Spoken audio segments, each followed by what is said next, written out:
Hi everyone, welcome to lecture number 13, the fifth lecture on labor demand. In our last lecture, we discussed about how the demand for one factor inputs is affected by the prices of other inputs. Accordingly, the nature of the inputs are decided whether they are complementary or substitute. So, we discussed about the degree of elasticity of substitution. This degree of elasticity of substitution decides the nature of the inputs, whether they are complementary or substitute. Further, we discussed about the economic impact of some affirmative action programs on the labor market demand. In this lecture, we are going to discuss another policy application, which is the minimum wage. So, the employment effects of minimum wage, how it affects the labor market demand, we will discuss in this lecture. So, the impact of minimum wage on labor market is multidimensional and often debated. The supporters of this policy, they argue that raising the minimum wage can lift the workers out of poverty and reduce the income inequality by providing a higher standard of living. However, the opponents suggest that the increase in the minimum wage could lead to job losses, as the firms may cut down the hiring or even lay off workers to offset the increase in the labor cost. So, there are two aspects of this minimum wage. Now, additionally, some economists believe that higher minimum wage could accelerate automation, technological innovation, as the firms they seek to replace the labor with more cost effective alternatives. So, the others in the opposite, they argue that a modest increase in the minimum wage may have minimal impact on the employment levels, particularly in the sectors with high profit margins or where the labor cost represents a smaller portion of this total cost.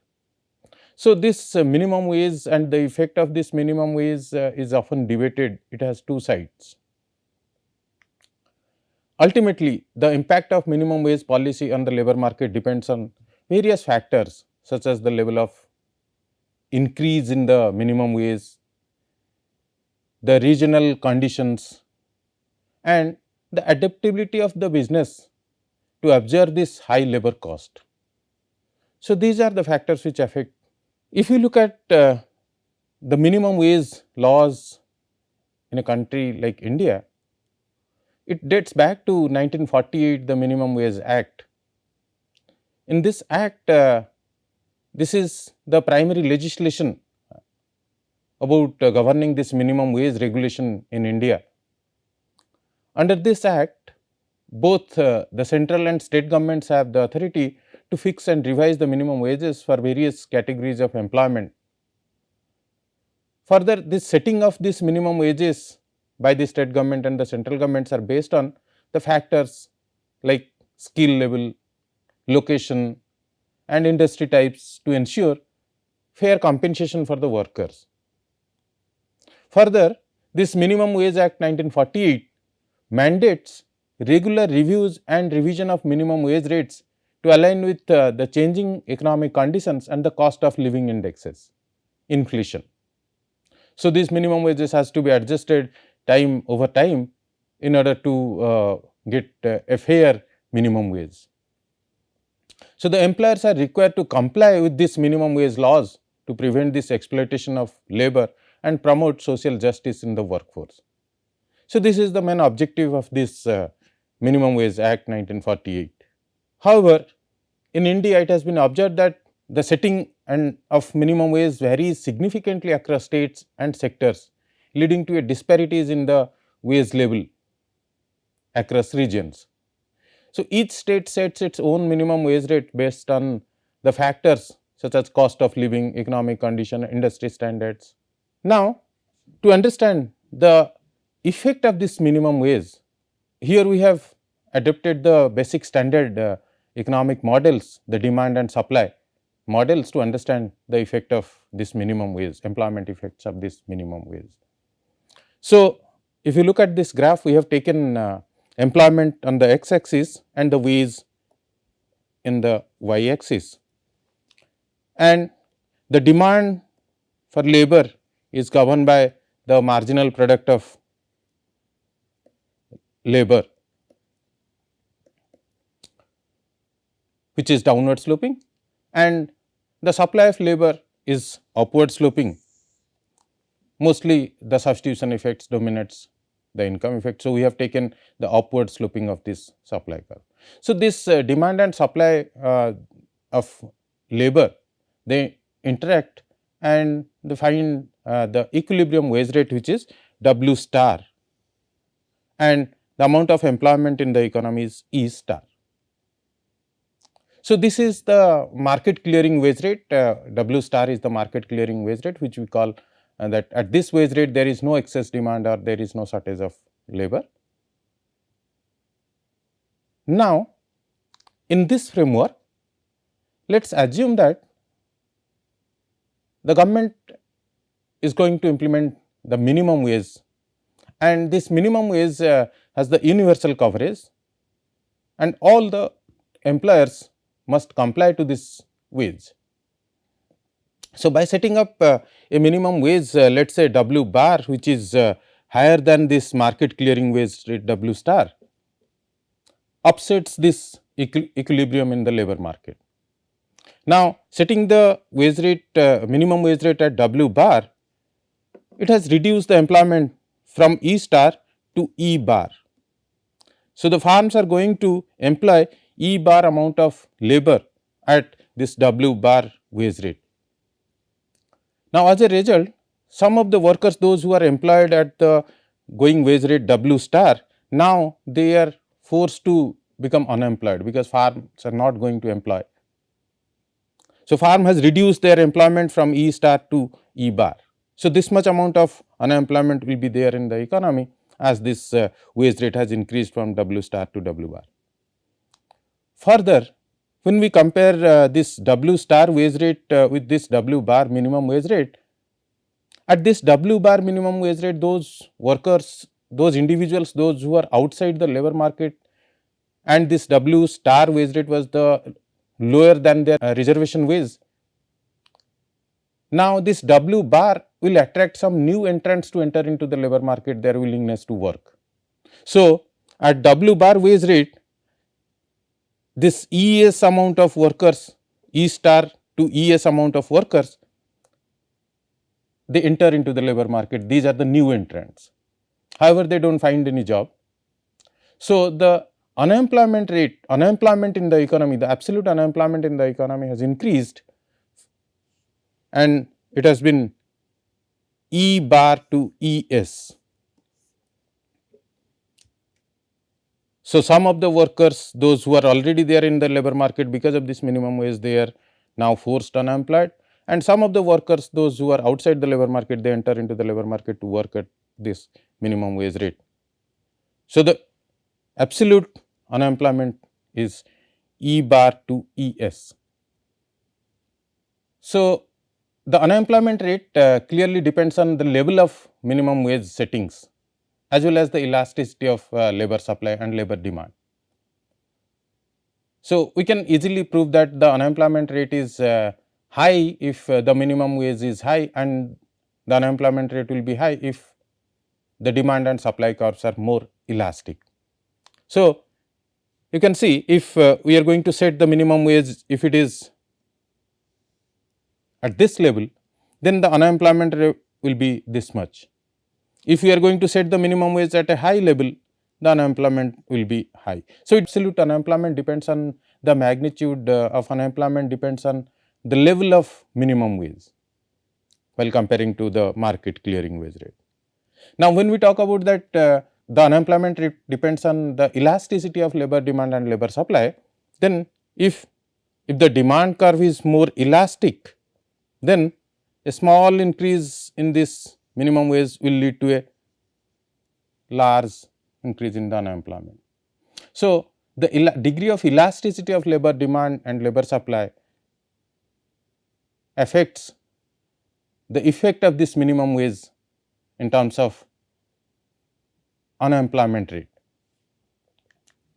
So, most probably the minimum wages are imposed to raise the income of less skilled or unskilled workers in the economy, for whom this competitive wage rate would be effectively low.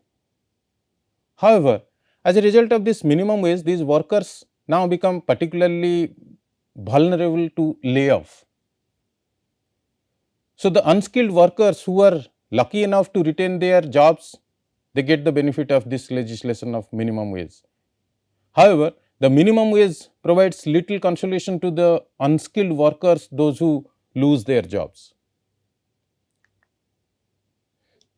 When it comes to compliance of this minimum wage laws, if you look at the country like India, a large proportion of India's workforce is employed in informal sector, where the minimum wage regulations may not be effectively enforced. So, this poses a challenge in ensuring that all the workers receive a fair wage, as the informal workers often face exploitation and low pay. Further, this minimum wage laws have certain implementation issues. Despite this existence of this minimum wage laws, the enforcement and the compliance remains significant challenge. Many employers, particularly in the informal sector, may disregard this minimum wage regulation due to the limited monitoring and penalties on this non-compliance to this law. Further, in India, the informal sector comprises unregistered enterprises, self-employment, casual labor. They often operate outside the boundary of these laws, whereas the formal sector comprises registered business, and they comes under this framework of this legal minimum wage laws. So, the formal sector provides a stable employment opportunity with relatively high wage and benefits to the workers, whereas the informal sector constitutes a significant portion of this India's workforce, particularly in the sectors like agriculture, construction, small scale manufacturing. So, they are outside the ambit of this minimum wage, though they are there. Both formal sector and informal sector, they come under this ambit of this minimum wage law. But the enforcement and the compliance are often weaker in this informal sector due to the challenges such as limited monitoring and weak institutional capacity. So, the size of this formal sector, which we call a cover sector, it is covered with minimum wage, however, has increased. The formal sector has increased marginally over time. So, that legislation now covers few more workers. If we want to see how this adverse employment effects of this minimum wage can be moderated by less than this universal coverage, we can explain it through this basic economic models which we discussed, this demand and supply model. Let us take it for example, there are two sectors in the economy, and these two sectors they cover, they are mostly covered sector and uncovered sector. So, how this minimum wage affects this cover sector and uncovered sector, and what is the implication of this minimum wage on these two sectors are going to affect the economy? Let us try to understand. Here on this side, we have taken the sector which is the cover sector, which is covered by this minimum wage law. On this side, we have taken the uncovered sector, which means the minimum wage laws are not applicable to this sector. Now, prior to this minimum wage law implementation, the cover sector is guided by this demand for labor by DC and the supply of labor by SC, and W star is the wage rate with the employment EC. Whereas, in the uncovered sector, the supply curve is SU and the demand curve is DU, and the interaction of this decides that W star is the wage rate and EU is the employment. So, there was a single wage rate, W star was the single wage rate in both the sectors. It is prior to the implementation of this minimum wage. Now, the minimum wage has been implemented and it is only applicable to this cover sector as we have discussed. So, if the minimum wage is applicable to this cover sector and the minimum wage is W bar, then in the cover sector the wage is going to increase from W star to W bar. As a result, you can see the employment has reduced from EC to E bar. Now, what happens because of this implementation of this minimum wage? Certainly, the increase in the wage rate in the cover sector and some of the workers in the cover sector now forced to be unemployed. Now, if there is a movement of these workers, unemployed workers from this cover sector to this uncover sector, then the supply curve of this uncover sector for the labor is going to shift, is going to increase. So, as a result, now this supply curve has shifted from SU to S dash U. Now, because of this movement, the shift in the labor supply, it has reduced the wage rate and it has increased the employment level in the uncover sector. If you are assuming that this is the only migration or the movement will happen, then perhaps we are limiting our discussion. It might be possible that the workers may move out of this uncover sector towards this cover sector after the implementation of this minimum wage. Now, if some of the workers, those who are in the uncover sector, now they find that their wage is substantially low as compared to the cover sector and they want to move to this cover sector to get higher wages, and they will roam around this cover sector. Whenever there is any vacancy is there, they will try their luck and to get this minimum wage jobs. So, in that case, the supply of this labor in this uncover sector will be reduced because of this kind of migration, this kind of movement. So, as a result, the supply curve will shift from SU to S dash U, which might increase the wage rate and lower the employment in the uncover sector. So, this analysis shows that how the free entry and free exit of workers in and out of the labor market can equilibrate the real wages in the economy despite the intention of these policy makers. So, in fact, if the worker would migrate from one sector to the others very easily, which means costlessly, one would expect that migration would continue as long as the workers expected one of the sector to offer higher wages.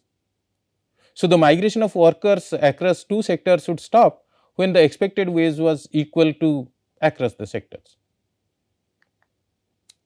Now, if we want to see that how this migration will happen, let us estimate how much of income a worker who enters to the cover sector can expect to take home.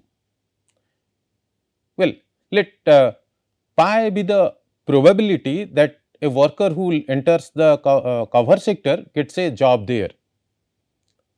So, that 1 minus pi is the probability that a worker in the cover sector is unemployed. So, if the worker lands a minimum wage job, he gets the wage W bar, and if he does not get a job, he has no income. Here we are ignoring the unemployment compensation. So, if the worker lands a minimum job, then he is going to take W bar wage rate, and if he is not getting a job, then the income is 0. So, if we want to estimate the expected wage in the cover sector, it is nothing but the probability of getting a job multiplied by the wage rate W bar plus the probability of not getting a job and the wage rate is 0. So, the expected wage rate in the cover sector is nothing but pi w bar. This is the expected income if the worker is landing up in the cover sector to get a job. So, the workers alternative is that when compare with this cover sector, his alternative is to enter to the uncover sector. So, wage in the uncover sector is set by the competitive force, market force, demand and supply of labor in the uncover sector, which equates the wage rate is WU, uncover sector wage rate. Now, because there is no unemployment in the uncover sector, so this WU is the wage rate. It is a sure thing that the worker will get if he gets into this uncover sector. So, workers will move to whichever sector pays the higher expected wage. So, expected wage in cover sector is pi W bar and the expected wage in the uncover sector is WU. So, if the cover sector pays a higher expected wage than the uncover sector, so the flow of workers to the minimum wage jobs will be lower, the probability of getting a job and increase the length of unemployment spell and decreases the expected wages. So, in contrast, if the wage is higher in the uncover sector, the migration of workers to that sector shifts the supply curve outward and lower the competitive wage WU. As a result, the free migration of these workers across the sector would eventually lead to a point where this pi W bar, the expected wage rate in the cover sector equals to the expected wage rate in the uncover sector WU. So, we can see that this migration from one sector to the other sector will keep on happening until the expected wage rate in the cover sector and the expected wage rate in the uncover sector gets equal. The discussion suggests that the factors that influence the probability of landing a minimum wage job help to determine the direction of the migration between these two sectors. Suppose the workers who get a minimum job keep it for a long time, then it is difficult for a person who has just entered the cover sector to get a job. Similarly, an unemployed worker quickly recognize that she is better off working in the uncover sector where the wage is low, but it is a sure shot thing that he will get the job and he will get that wage rate WU. So, if the person who holds a minimum wage job are footloose, so that there is a lot of turnover in these jobs. So, there is a high chance that one could get this minimum wage job, which will encourage many workers to stand in the queue for this job openings in the cover sector. So, when it comes to the debate that whether this minimum wage is an effective anti-poverty program or not, the minimum wage can be considered as a partial anti-poverty program as it aims to provide a floor for the wages, ensuring that workers receive a basic level of compensation. However, its effectiveness in alleviating poverty depends on various factors such as the level of minimum wage, the cost of living, the labor market dynamics. We have seen that while raising the minimum wage can lift some workers out of the poverty by increasing their income, it may also lead to certain job losses, particularly for the low skilled workers, which could offset its poverty reduction effects. Additionally, the impact of this minimum wage on the poverty alleviation may vary across different regions, sectors. Therefore, while the minimum wage can contribute to poverty reduction, it should be complemented with other social safety nets and the policies to be addressed the root causes of the poverty comprehensively. Now, with this, Let us summarize our discussion on labor demand.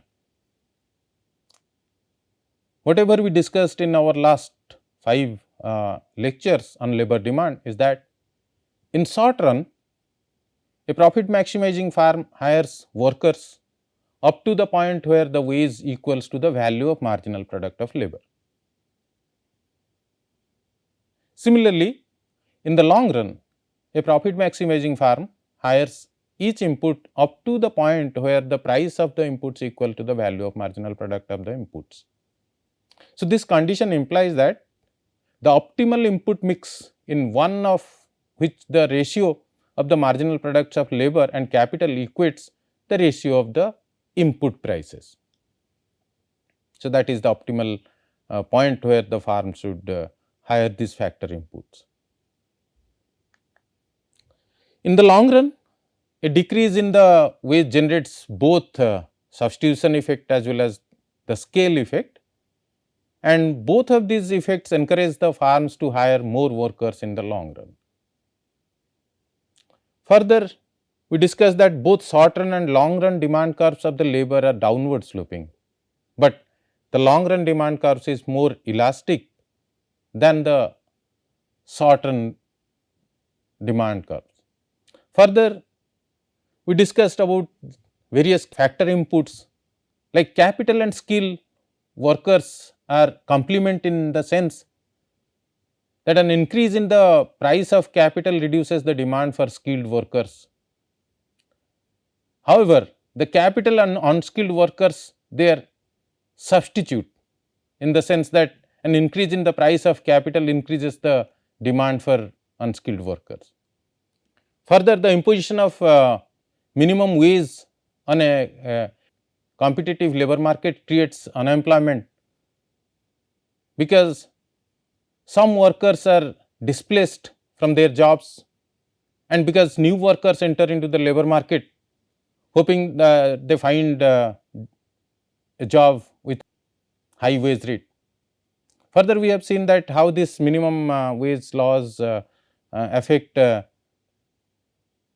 the employment outcomes, employment and wage outcomes in the labor market. In our next lecture, we will discuss about the labor market equilibrium. We will talk about this labor market equilibrium in a competitive environment and in a non-competitive environment. We will discuss about the properties of this competitive environment and non-competitive environment. We will discuss about the labor market outcomes in terms of wage and employment in both competitive and non-competitive environment.